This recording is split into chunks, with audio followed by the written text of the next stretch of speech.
Welcome guys. দেখুন আজকে যেহেতু বৃহস্পতিবার সেহেতু নিরামিষ রান্নাই হয় বেশিরভাগ বাড়িতেই। তা যাই হোক, আমি একটু সর্ষের তেল দিয়ে দিলাম, দিয়ে এর মধ্যে একটু পাঁচফোড়ন দিলাম।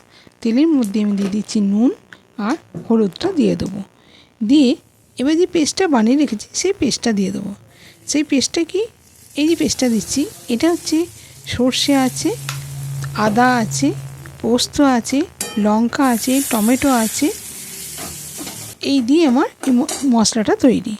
তো এটাকে আমি ভালো করে একটু তেলে নাড়াচাড়া করে নিয়ে আলুটাকে একটু হালকা গরম জলে ভাপিয়ে রেখেছিলাম এবং আলুটাকে দিয়েও এই মশলার সঙ্গে কষে নেবো।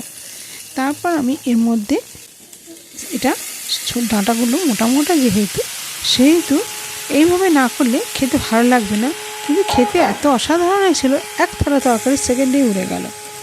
এত ভালো লেগেছে সবাইকার, মানে প্রত্যেকেই খেয়ে প্রশংসাই করেছে। তো যাই হোক, একটু আমি আবার চিলি ফ্লেক্স দিয়ে দিলাম, দিয়ে এবার আমি এটাকে নেড়ে নিয়ে জল দিয়ে দেবো। জল দিয়ে খানিকক্ষণ ফুটতে হবে, খুব বেশি জল দেবো না। ডাঁটাটাকেও আমি গরম জলে দিয়ে রেখেছিলাম, দিয়ে ফুটতে দেবো। ফুটে এটা একদমই শুকনো শুকনো করবো। গরম ভাতের সঙ্গে তো দুর্দান্ত খেতে লাগে।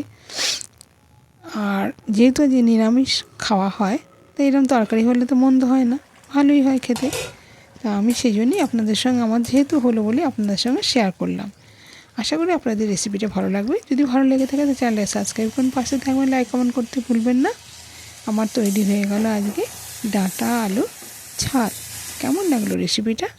আশা করি আপনাদেরকেও ভালো লাগবে, পারলে ট্রাই করে দেখুন। দুর্দান্ত খেতে, এরকম গরম গরম তরকারির সঙ্গে ভাত আর কিছু লাগে কি? আর কিছুই লাগে না।